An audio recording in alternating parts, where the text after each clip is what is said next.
Want a new heart for your grandpa? Just 3D print one and toss it on to him. 3D printing was supposed to be the next big thing, the next big computer revolution that would democratize manufacturing in every household. It promised a future where you could print out anything you wanted. But this reality is much farther than the dream it promised. The mainstream adoption of 3D printing has been way slower than expected. What actually happened? Let's talk about it. The first ever 3D printer was invented by Dr. Hideo Kodama back in 1981. It used a resin that could be polymerized layer by layer by UV light. Over the past 4 decades, desktop 3D printing technology has branched out into two main categories: filament-based and resin-based printers. Since the late 2000s, companies like MakerBot, Ultimaker, and Formlabs have played a huge role in accelerating the development of desktop 3D printers, making these printers an essential part of any maker's lab. But what actually happened to the adoption of desktop 3D printers to the general audience? Why does your average Joe today not have a 3D printer in his home? There are three main reasons as to why 3D printing truly didn't take off.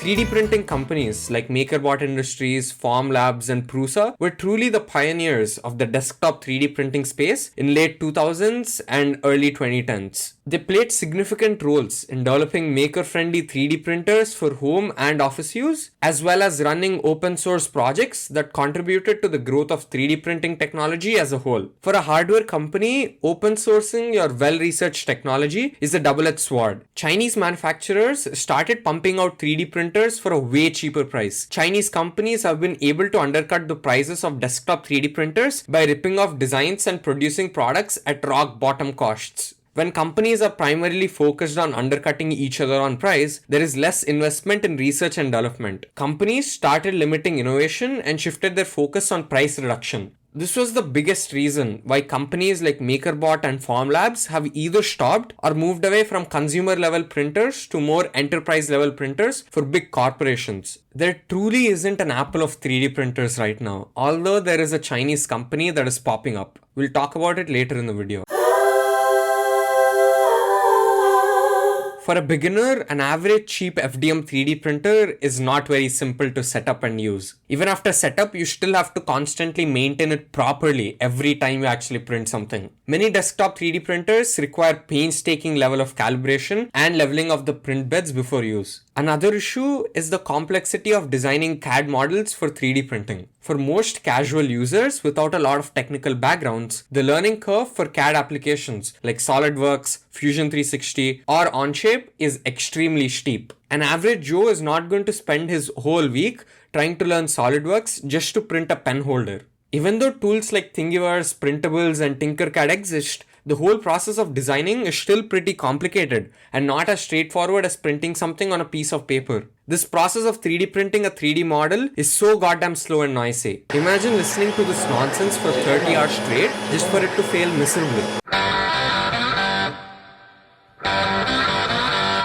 Even the Chinese printers require a significant investment. The cheapest printer will easily cost you $200 to $300, and a decent printer will cost you around $500 to $1,000 too. This, combined with filaments and other accessories like an auto bed leveler, will still be relatively expensive as compared to the benefits an average Joe gets out of it. Unless you're Adam Savage, most people's excitement to use these 3D printers usually lasts for a month or two after buying, and then after that, it just sits on the floor collecting dust for the rest of its life. Number 1. A super easy to use 3D modeling CAD app. Since the learning curve for a lot of these CAD apps is insanely huge, a CAD modeling app that is genuinely as easy to edit as photos should be developed. It should ideally be mobile friendly. With AI generated 3D models popping up, it will be exciting to see how these apps come into the field of 3D printing. It should also ideally allow you to scan 3D models like Polycam and allow you to make changes around them. Number 2. An insanely classy and easy to use 3D printer. There are companies that are emerging with this goal. A giant that is recently gaining a lot of popularity is obviously Bamboo Lab, a Chinese 3D printer maker. Although these 3D printers are relatively expensive, and even though they aren't currently available in India, Bamboo Lab is starting to develop a huge community of its users. Everyone is hopping on to the Bamboo Lab bandwagon. But still, the 3D printing industry has yet to see the emergence of a dominant player like Apple or Samsung. I'm excited to witness the next decade of the 3D printing revolution. If you're passionate about hardware and mechatronics, this is a field to keep an eye on. Why don't you create the ultimate CAD software? Or why don't you even try to create the next Apple of 3D printing? Bye.